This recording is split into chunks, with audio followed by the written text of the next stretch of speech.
Bonjour Jean. Alors, Bonjour le nez Thibaut. du vin, tout le monde connaît. C'est un tel succès qu'on en trouve dans le monde entier maintenant. À tel point d'ailleurs qu'on commence à vous copier. Enfin, rien ne remplace jamais l'original. Comment est venue l'idée du nez du vin? Parce que c'est quand même une curiosité dans cet univers. L'idée, elle est partie de loin. Déjà, de mon origine bourguignonne. J'ai fait mes premières vendanges chez un oncle et c'était pour moi une révélation. Vous avez goûté le vin après? Absolument. Donc on peut considérer que votre initiation a été faite au Chassagne. Au Chassagne. J'ai eu vraiment mes premières émotions à Chassagne-Montrachet pour mes 18 ans. Ça, c'est le vin de Bourgogne, c'est un ensemble, c'est un tout. Mais comment vient l'idée de me couper le vin en petites bouteilles, en petits flacons, et de casser cette structure? On a tous un parcours très particulier et très spécial.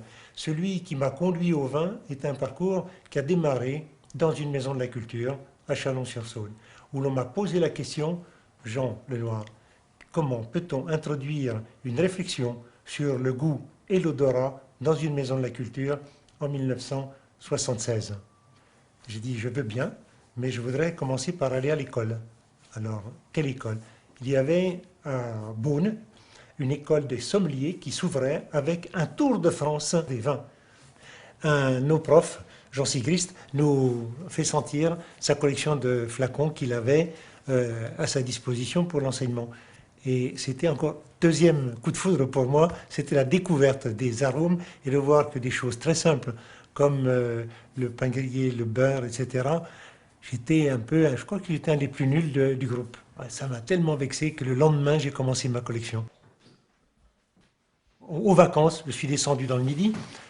À Manosque, j'ai rencontré Olivier Bosson, qui était dans ses premiers pas de l'Occitane. Il avait ouvert la première boutique de l'Occitane à Manosque, pays de Giono. Donc là, il me propose, je peux me procurer sa collection de tous les produits dont il se servait pour ses produits, pour son travail. Et là, c'était une relation amicale très forte qui s'est établie. Et je rentrais un peu dans le monde du parfum, mais sans y toucher, parce que le parfum, on s'en sert, on le met, ça devient corporel. Moi, mon idée ou ma découverte, c'était de découvrir que ces arômes se retrouvaient dans le vin.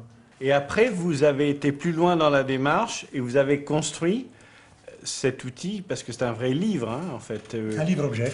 C'est un livre-objet qui est totalement pédagogique. Complètement. Et comment il fonctionne le nez du vin? Ces arômes ici qui ont été choisis sont à base de molécules. Si je prends l'exemple de la banane, j'ai essentiellement de l'acétate d'isoamyle qui est, je dirais, la molécule. C'est à l'état pur qui est un arôme de banane. Bon, quand je retrouve cet arôme, quand je retrouve cette molécule dans un Beaujolais, il n'y a pas photo, c'est puisque la molécule acétate d'isoamyle sent la banane, que je la retrouve dans le Beaujolais primeur, comme beaucoup de vins primeurs, pas que le Beaujolais, eh bien, j'ai fait la preuve qu'il y a le lien entre mon vin et ce que j'ai choisi comme témoin pour vous faire sentir. En fait, c'est des marqueurs. C'est l'ADN du vin. Ce sont des marqueurs. En même temps, c'est à la fois pédagogique et très ludique.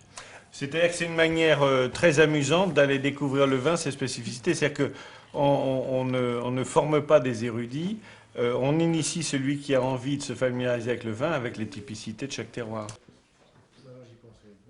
Alors Jean, le 46, c'est quoi? Paul.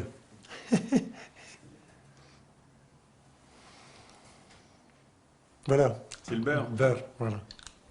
C'est le diacétyl qui est un des témoins olfactifs qu'on retrouve dans le beurre, mais aussi qu'on retrouve dans les chassaignes Montrachet. Pourquoi je dis que mon chassagne, souvent les gens disent, je retrouve le côté beurré. Et quand mon père servait avec son chassagne une gougère, c'était beurré. Ma gougère, mon chassagne était en harmonie. C'était un vrai mariage.